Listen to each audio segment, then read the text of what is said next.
it's the horror flick, Digger did, Super 6, Big Mitch. And I'm kicking in doors with all 3 O's. And I'm bringing 28 101s because we Vegas sons, it's the Chronicles. And you in the Meadowlands. Yeah, you in the Meadows, man. And you already know what made me. 530. What that mean?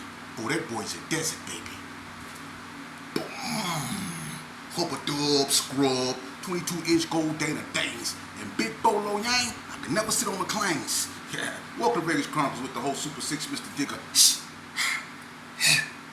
Ditch Big Mitch. And today, like any other day, y'all know what we do. We kick action with factuals. With no additives and no preservatives. Just raw and uncut like what? Like summer sausages and crackers. Shout out to everybody that's been rocking with your boy. Shout out to everybody that's been supporting my platform. You know, before I get started, let me send a special shout out to Spoonie G, man.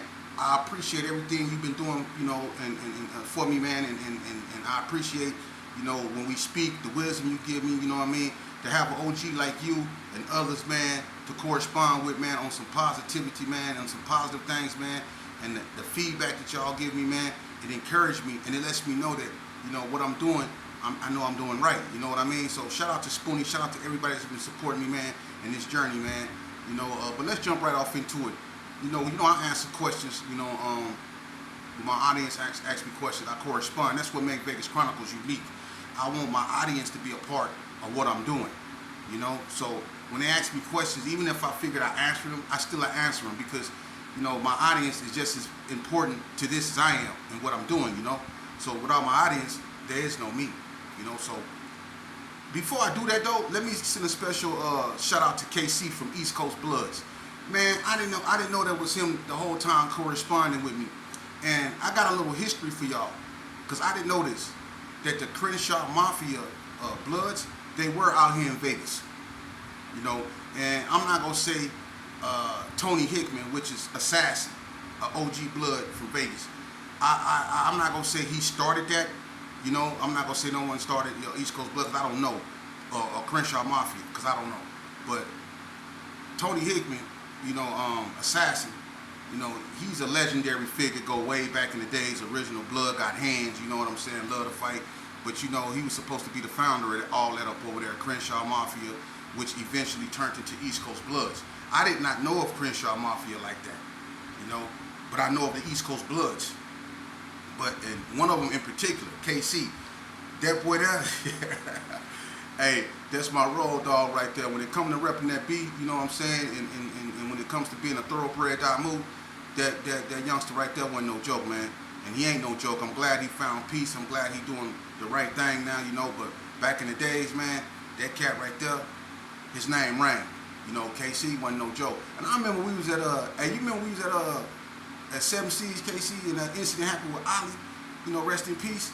You know what I mean? And I came over there and asked you, was you okay? You know what I mean? That was my partner right there. He already know, you know, what's understood need not be said. But he was okay, trust and believe that.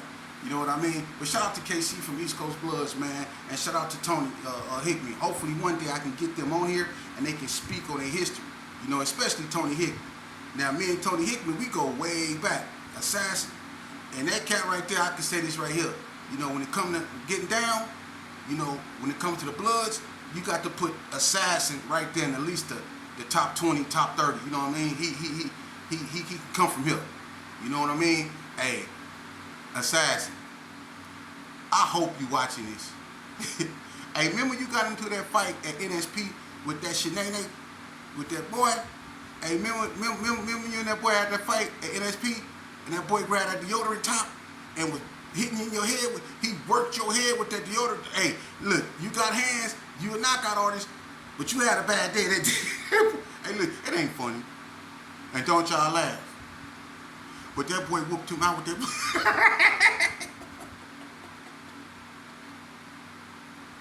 Hey, Assassin.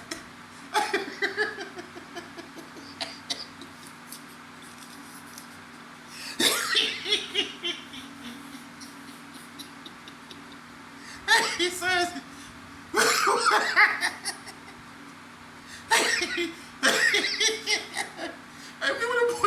I remember the boy was hitting you in the head with the deodorant top dog. Hey, it ain't funny, right? I mean, you was leaking though. He had you leak. Hey,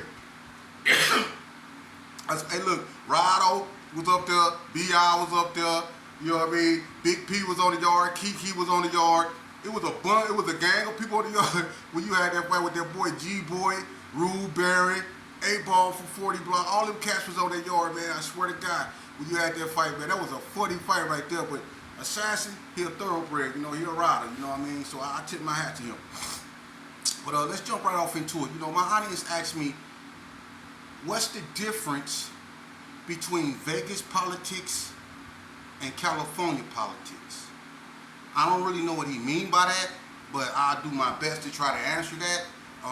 When it comes to politics in Vegas, one thing that separates us, not just from California, but from all the other states, you know, Vegas, it has its own way of doing things, per se. Now, in California, for instance, in the prison system, you have what is known as, well, you had what was known as CCO, the Consolidated Crip Organization. You had Blue Notes, Blue Magic. You had Red Line, United Blood Nation, Kumi. You had different organizations, you know, that bought, you know, either Bloods, Crips, or just black nationalists together. You had the Muslims out there in California, right? In Vegas, you don't have organizations like that. The closest you can come is to the Untouchable Bloods, which was an organization started in Ely Max, you know, but we don't have like Crip organizations or major blood organizations. You know, you have UBN out here, but of course we know they come from Cali. The only real thoroughbred Vegas organization that's pure Vegas is the Untouchable Bloods, you know, which is a bunch of bloods from different neighborhoods. That started in Ely. But we don't have like Consolidated Crip organizations, CCO, you know what I mean, or Blue Notes or nothing like that out here. We don't have that, and we never did. We had the Black Warriors, which was just a bunch of black guys who came together, you know, to fight the Aryan Warriors, you know, because they were attacking blacks back during the 70s and, you know, early 80s like that, before the gangs really came up into the prison system and crushed the Aryan Warriors.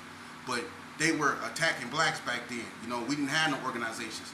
You know, that's one thing that separates us from that. We don't have no major Crip organizations or, you know, real major blood organizations, because everybody out here ain't Untouchable Bloods. That was just a clique that started in Ely, you know what I mean? And everybody didn't get to be Untouchable Bloods, you know? And to be honest with you, the Untouchables, the Bloods out in Vegas, the Untouchable Bloods, to me, I'm gonna be honest with you, not all of them are from Vegas, the Untouchables. You got some Untouchables from California, but they chose to be Untouchable Bloods. But that just goes to show you how hard the Untouchables was, because I'm gonna keep it honest. I'm gonna be honest with you. The Untouchables, if you looked at their rank and file, they probably one of the hardest cliques in the system when they was at their height, you know. And you had other elements like Golden Circle and all that. But what ended up happening in Vegas is you had the West versus the North, which was something that, you know, started on the street that continued in the penitentiary, which was West Side versus Northtown, you know. But other than that, we don't have no major organizations like that in Las Vegas, you know. And another thing, what separates us from California is that, you know, the relationship between blacks and Hispanics. The blacks out here in Nevada, right? The Nevada blacks. One thing they don't do, they don't paperwork check. They don't do that. They don't check paperwork, you know. And I know people frown up at that because, you know, without, you know, checking paperwork, anybody can walk the yard. You see? But you have certain like neighborhoods, you know, and they all like stick to themselves. When it was West versus North back in the 90s, it was, you know, the whole West Side, which was mainly Gersons and Bloods, and then you had the North, which was mainly Crips. You know, they were the two big entities rivaling with each other. But those alliances are real loose, even if they even exist. Some of them don't even exist no more. The West Side Alliance is loosely, you know, they come together, but they're not together. You know, and the North, they together, but they're not together. You know, because things have transpired on the streets that kind of fracture on both sides.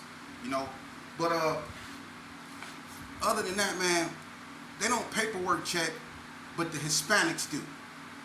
The blacks don't do that. And the blacks don't allow themselves to be separated. Like, you know, in the county jail, we don't have Crip and Blood modules. You know, we don't have those those level 4 yards and stuff like that. All we got in Nevada is HRP, which is high risk prisoner, and phase 1, you know, which is an Ely Max. Well, it was. They changed everything around. But back there in my area, it was Ely Max. Ely Max, if he was in phase 1, or if he was on HRP, that's as worse as he got. We don't got level 4 yards and all that other stuff, you know. But the Hispanics out here in Nevada, unlike in California, are not. I'm not gonna say the Hispanics in California are dominant, but the Hispanics in Vegas are not dominant. The blacks are the most dominant out here in Nevada. They always have been. The Mexicans are more organized, you know. They're more strategic, you know. But the blacks, there are more blacks than there are, you know. Let's just say Southsiders, you see. But there isn't as much violence between the two as it is in California. Because in California, it's not just bad in prison; it's bad on the street. In Nevada, it's probably worse in prison than it is on the street, because on the street we don't have that type of racial animosity between black gangs and Hispanic gangs. There's never been any type of racial animosity between black gangs and Hispanic gangs. You know, for instance, the GQs grew up with the Sanchucos and the Little Locos. They all grew up together. You know, and I mean, this generation, like when the Donna Streets came out, the Donna Streets was smashing everything. You know, the Donna Streets was blowing through everything. So, you know, the relationship with the Hispanics under the Donnas probably changed. But the GQs, which would refer to Donnas, you know, they were cool. But the Hispanics out here, they never tried to take over a neighborhood. They never, you know, put a green light on everything that was black, you know, and so on and so forth. We never had them type of politics out here, you know. And I'm gonna be honest with you, it's too many black gangs, you know, for that to happen. I'm not saying that the Hispanics are soft or sorry or nothing like that. All I'm saying is that it's too many black gangs in Nevada for, you know, the Hispanics, you know, to. It's not that many. I guess you got White Fence out here. You got 18 out here. You got the Little Locos, 28th Street, the Sanchucos. You got the Los Hermanos, which was in Henderson. But you really don't got a lot of Mexican gangs other than that. You know, you got West Coast Bloods, Donna Streets, DSVs, BTDs, Gersons, Parus, West Coast Bloods, Hoods, 50s, 60s. You know what I mean? You got Burgundy Square, you got Sydney Sioux, Bonanza Village. You got all these. You got Nonstop. You got ABM. You got all these different black hoods. So it's too many black hoods for the, you know, for the Hispanics to really go to war with. So it's never been like that. And the blacks never, you know, had animosity toward the Hispanics like that to get at the Hispanics. So we don't have them type of political problems out here. Although you can see the climate changing in the penitentiary system. Hopefully that's where it stays. You know, because I'm gonna be honest with you, people don't want that trash out here. You know what I mean? You got, you know, diverse communities out here where little Hispanic boys grew up playing with little black boys. You know, and that's how it is out here. You know what I mean? We don't have that racial separation out here like it is in other places. That's what separates Vegas from a lot of places. We don't have that type of racial hostility out here, and we don't want it. You know, so that's how that go. That's why the politics. You know, some people from California come out here and look at that as being like, man, these dudes out here ain't into it with the Hispanics, or you know, the Hispanics look at it like these vatos ain't into it with the blacks. They might not like that. They might look at that as being weak because they're so used to war. You know, but out here, it's not like that, man. And we don't want it. We don't want that out here like that. You know, the black gangs out here and the Hispanic gangs out here, we have a mutual respect. You know, it ain't even about you give me a pass, I give you a pass. We not into it like that to even warrant a pass. You see, the Hispanics, when they see blacks and the blacks see Hispanics, and we going about our business. Ain't nobody tripping like that, you know. But let's move on from that. You know, and I'll get more into that, you know, later on, because I'm pretty sure people got more questions about the politics, especially the paperwork checking and stuff. You know, but I'm pretty sure y'all seen what's going on with the protests, right? People were protesting downtown over here in Vegas, I guess, behind the immigration and all that old stuff. Let me just say this, man. I don't know if y'all can feel it, see it, or smell it. But we at that final hour. See, what people don't understand, and I'm going to just show y'all something. Take the music, for instance. Watch this.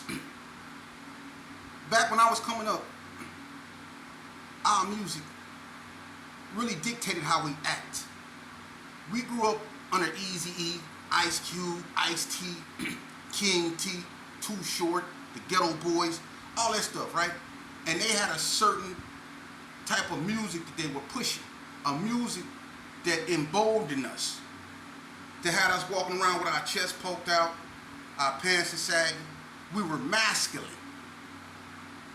You see? And one thing about it, we were getting buff, big and stuff like that, you know. That was the music, it was a whole culture thing. But you see what happened. Like I said, we grew up with Eazy-E. You seen what happened to Eazy-E, right? Then you seen what happened to Tupac, and you seen what happened to Biggie. Them three right there. When they got rid of them three right there, they changed the music genre. You see, they did it right in y'all face. They took down Death Row. Bad Boy fell off. You see, then Master P rose up. And then the South took over because right after Master P and No Limit, Master P signed all them artists to his label. And then after Master P, you know, sold it, even Snoop signed to Master P. But after Master P made all that money, remember, Master P and No Limit, they was running the show for a minute, right after Death Row failed. Y'all remember that? There you go, y'all remember that. And then after Master P, them came Cash Money. So you seen the music start to deviate away from what they considered gangster rap. And start going into another era. It went in the South. And what happened? People start popping their collar, their nose, tipping on fofos, and leaning. You see? They changed the music. And if you look at the current state of music today, you can see the current state of the mindset of our communities with these youngsters. You see the music today? It's not drill music no more, which was famous in Chicago. They say they on demon music now. You see? Look how these youngsters out here acting. What do they call King Von? You see? Look at what the music now is producing. And the funny part is, you got all these underground rappers, right, making, you know, music, and they getting all these wads of money, and they holding it up, wads of money, 200,000, 300,000, with their finger in their mouth like this. They got bands of money holding it up. You see, that right there is seduction to get the other youth to want that. You see, but if you look at the music, name some artists, 5 good ones. Ride. Now, what I'm trying to get y'all to see is that the powers that be, they controlling things, and you seen how they can control things to get us to act a certain way.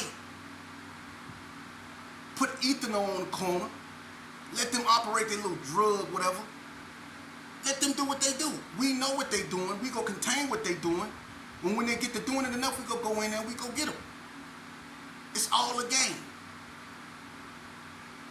You see?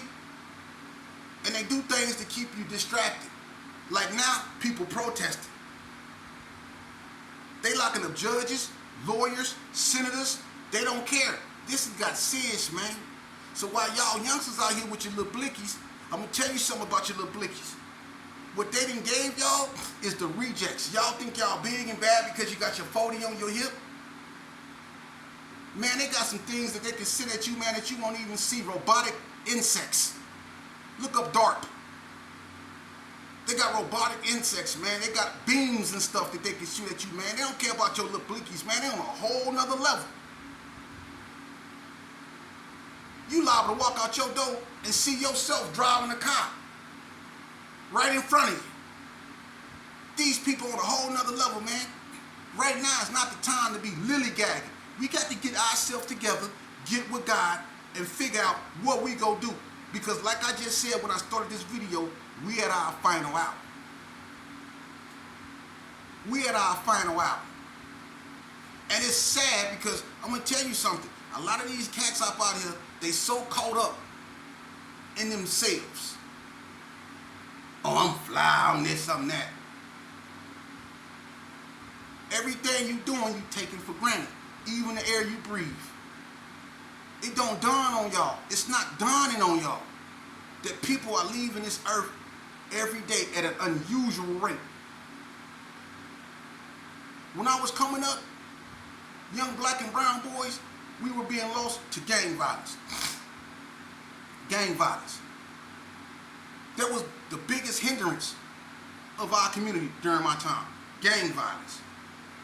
Now, drugs. Drugs. And this is the scary part. I've never, at the height of gangbanging, when we was really into it, I've never seen so many black young females pass away the way they are now. So many little black babies. If that's not alarming, nothing is. Look, man. Y'all so quick to burn down y'all stoves, y'all community centers, everything around your community when y'all get upset with law enforcement. But how y'all not upset with some of y'all sisters, aunties, mothers, brothers, uncles passing away to these drugs? If y'all want to burn something down, go burn down them drug houses. If y'all want to march and protest, let's protest that. The biggest hindrance of black people has always been black people. We the key to our own liberation, and we don't know it. We walking keys to our own liberation and don't even know it.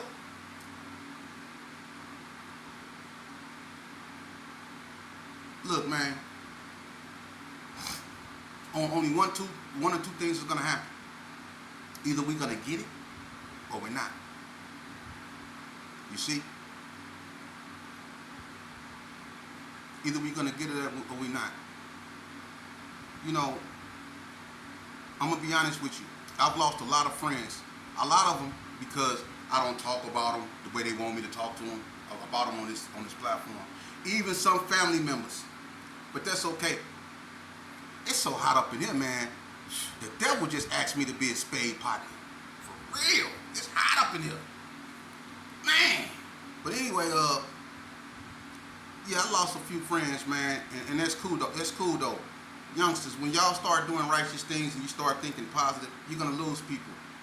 Some people not meant to be in your life forever. Some were just, you know, for the ride, you know, for the short term. You're gonna pass people in life that's not gonna complete the journey with you. And you have to be okay with that, man. You know, because the journey is about you. You know, and where you wanna go in life. Let's start teaching our children that, you know. Let's get back to what made us great. Let's get back to the family thing. You know, we got up over here, man. We got to start acting like it, man. If we want true liberation and salvation, we have to go get it and bring it to ourselves, man, because ain't nobody gonna bring it to us, man. For real. And this is becoming a very dangerous time in America. For real. It's like and I ain't living the 30s, but it's like they rewinding everything to go back that way. You know? And the way our people survived during them times was with unity. They didn't have nothing else. But they had unity and a belief in God. We need to get back to that. Tomorrow I'm going to bring y'all some more bangers, man. We're going to really get into it. And y'all make sure y'all be on the lookout for Big Mitch first annual going back to school backpack giveaway. I'm going to be trying to give out, God willing, 100 backpacks. Most likely at Doolittle. Some clear, some basic. They're nice 18-inch backpacks. I'm going to have soap, deodorant, toothpaste, all the assortments up in it, pencils, rulers, all that stuff is going to be in there. So bring your kids up out there. The first 100 got free backpacks coming, you know, and it's gonna be the first of hopefully many to come, you know. So thank you for supporting me. I'm gonna continue to bring you Vegas Chronicles. I'm gonna continue to bring you what I can contribute, you know, to us as a people, you know, in a positive manner. And I appreciate everybody that's been standing down with me through the good, the bad, and the ugly. I understand it's a lot of people that's not rocking with me behind this, and that's cool too. Because I'm gonna tell you something. I'm receptive to how you feel, and that's cool. But I'm more receptive to how I feel. God put me on this mission, and I'm not trying to get right with y'all. I'm trying to get right with God. And the way I got right with God was getting right with myself first. And the way I got right with myself first was detaching myself from y'all. Don't take it, you know, in the wrong way. You know, but God has something big and better for me. And I kind of look at it like Jonah. See, God had me in the belly of the beast for a very long time. And he wouldn't let me out until I decided to do his mission, like Jonah. God freed me from prison. If I wouldn't have changed the way I thought, if I wouldn't have changed the way I act, I would still be in prison. And I wonder how many of my homeboys would still be cool with that. That's a cold game, huh? But youngster, if you hear me, listen to me. Get away from them cats that you around, because 9 times out of 10, they'd rather stand over you than stand next to you. If you know what I mean. Love those that love you, but don't let love mess up your vision. Okay? So if you got a mother and she in your life and she fighting for you, you be